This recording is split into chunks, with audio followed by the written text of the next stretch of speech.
Vamos a ocuparnos hoy del desarrollo emocional. Voy a empezar diciendo que hay tres factores o tres indicadores del desarrollo emocional en una persona. El primero es el nivel de responsabilidad personal con su ser y con sus actos. Básicamente este nivel se mide en la capacidad que tenga la persona para asumir las consecuencias naturales de su acción, de su accionar. Y se ve muy específicamente asociado con la capacidad de reconocer dificultades, desaciertos, fracasos o equivocaciones. Cuando la persona se defiende sistemáticamente, remite la culpa al exterior de las cosas que han pasado, entonces uno sabe que esa persona está muy inmadura desde el punto de vista emocional. La responsabilidad tiene un gran aporte a la identidad personal. ¿Por qué? Porque cuando la persona se esfuerza, cuando la persona supera sus propios fracasos, cuando la persona lucha por mejorar y por hacer las cosas propias y por hacer las decisiones suyas, esa persona poco a poco se conoce más a sí misma, porque aprende de qué es capaz de hacer. Y eso está absolutamente ligado a la identidad personal. Que si uno por irresponsabilidad, si mantiene un nivel de irresponsabilidad durante mucho tiempo, uno de los efectos que se producen es que la persona no sabe muy bien quién es, no sabe. Entonces siempre está prácticamente dependiendo de cómo lo definan desde afuera, no cómo se conciba él a sí mismo y qué sentido le atribuya a las acciones que emprende y a la vida que lleva. Ese pues es el primer factor y el más decisivo, porque con él se empieza.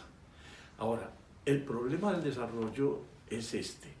Volvemos a decir que solo en el cerebro se desarrollan las cosas por deliberación. De manera que no es posible realmente inducir a una persona simplemente a que tome la decisión de ser responsable por presión externa. Porque si él no lo decide voluntariamente, no hay ninguna manera de que él asuma un nivel de responsabilidad superior. Hay muchas aproximaciones que pueden ayudar. Por ejemplo, si uno a un niño le da posibilidades de que tome sus propias decisiones, le da cierta libertad de manera que tenga que elegir entre las opciones sin una guía muy externa por fuera. Si se lo refuerza positivamente cada vez que tenga logros, entonces él puede ir poco a poco desarrollando una sensación básica de identidad y con ella un nivel de responsabilidad mayor. Pero la gran equivocación de los papás cuando ven a un muchacho, por ejemplo, díscolo, que no estudia, que no quiere responsabilizarse de sus actos, es presionarlo. Eso deben entenderlo, es imposible, porque el desarrollo, vuelvo a insistir, no se produce sino por deliberación mental. Y eso es una decisión personal, uno no se puede meter dentro del otro a hacer que tome esa decisión. Entonces, por eso es un problema delicado, porque es que el desarrollo emocional es un asunto demasiado personal. El segundo factor es el desarrollo de la capacidad empática, la capacidad de ponerse uno en el pellejo del otro. También es muy difícil de desarrollar, porque nosotros normalmente, sobre todo la juventud, que está muy insegura, que todavía no está muy definida quién es, ni para dónde va, ni cuál es su objetivo final y esencial en la vida, es muy susceptible a pensar solamente en los efectos que le causan a él las influencias externas, no en la perspectiva interior que pueda tener la otra persona. Entonces, por ejemplo, un caso muy específico es una persona está resentida, digamos, con su padre porque su padre en algún momento en la vida, digamos, cuando estaba pequeño o cuando estaba adolescente, le pegó un golpe muy duro, digamos, en la cabeza o en la cara. La persona puede haber incluso desarrollado un resentimiento, y cada vez que ve a su papá o a alguien parecido siente una irritación generalizada en su ser. ¿Por qué? Porque ha desarrollado un resentimiento, una falta de comprensión de qué fue lo que pasó en ese golpe. Pero si con el tiempo y de pronto con la ayuda de un psicoterapeuta, él entiende que su papá en ese momento específico tenía una ansiedad muy alta, por ejemplo, tenía una situación muy grave de trabajo y estaba sintiéndose muy amenazado.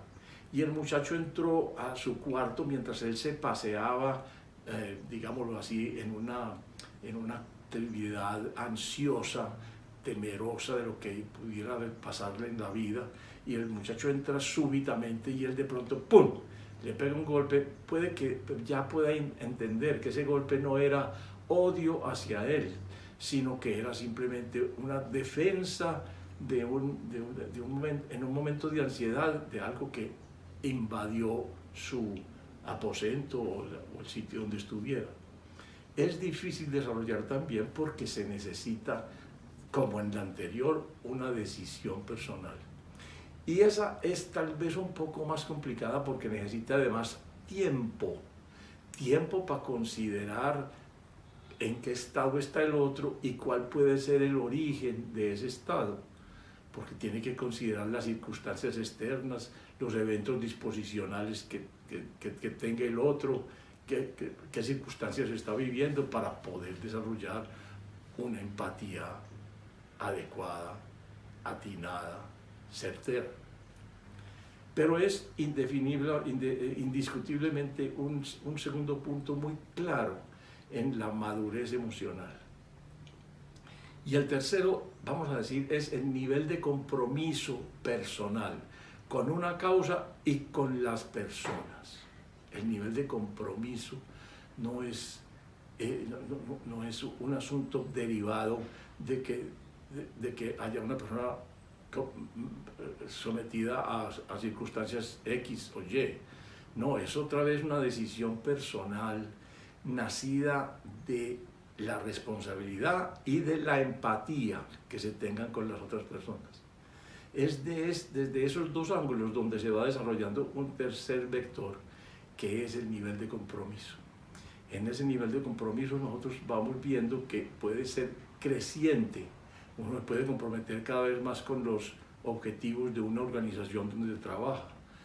Se puede comprometer cada vez más con los objetivos que hayamos elaborado conjuntamente con otras personas. Y de ahí se desprende un compromiso más profundo con la persona misma, ya no solamente con el objetivo que tenemos entre los dos, sino con la misma persona, porque ya se conoce más, se comprende más, se la comprende más desde el interior. Ahora bien, aparte de estos tres factores fundamentales, todos desarrollables mediante deliberación, hay que considerar un cuarto que es muy clave, y es que nosotros en la vida afectiva tenemos varios sentimientos que nos aferran al pasado. Por ejemplo, el resentimiento y los sentimientos de culpa nos hacen estar pendientes de episodios vividos antes, de experiencias del pasado, y nos hacen pensar y repensar digamos, en lo víctimas que alcanzamos a ser, en la víctima que alcanzamos a ser en cada una de esas situaciones. Objeto de improperios, de castigos, de amenazas, de torturas inclusive, pues. Ahora bien, por otro lado, nos centra en el futuro otras emociones, otros tipos de emoción. Por ejemplo, el temor. El temor nos centra en lo que puede pasar, y eso es una centración en el futuro. O lo que llamamos la expectación, la esperanza de un beneficio que podemos obtener. porque a uno lo afectan hacia el futuro no solamente las cosas que lo pueden amenazar, sino las cosas que lo podrían favorecer. No se puede estar pendiente del futuro pensando en lograr un puesto mejor, un ingreso superior, el afecto de una persona, no sé qué. Toda esa parte, digamos, asociada con la seducción, nos pone, nos dirige nuestra atención y nuestro centro de procesamiento hacia el futuro. Resulta que tenemos que aprender a no encerrarnos ni en el pasado ni en el futuro. El concepto de realidad se desarrolla básicamente es porque uno es capaz de centrarse aquí y ahora en lo que está pasando y en una profunda y total y sincera aceptación de la realidad tal como esté ocurriendo. Porque es que el discutir la realidad, el infravalorarla o el sobrevalorarla o el juzgarla, eso no desarrolla el sentido de realidad. El sentido de realidad se desarrolla básicamente cuando uno es capaz de aceptar la realidad tal como le dé la gana de ir ocurriendo. Y eso, por supuesto, ustedes verán, si revisan las anteriores características, es el resultado de una madurez emocional. Yo les voy a rogar que trabajen en eso y que tengan muy presente que la condición de desarrollo es de ustedes, de nadie más. Nadie puede hacer por ustedes los procesos deliberativos necesarios para mejorar su responsabilidad, su capacidad empática, su compromiso y de consiguiente su capacidad de realidad. Buenos resultados les deseo.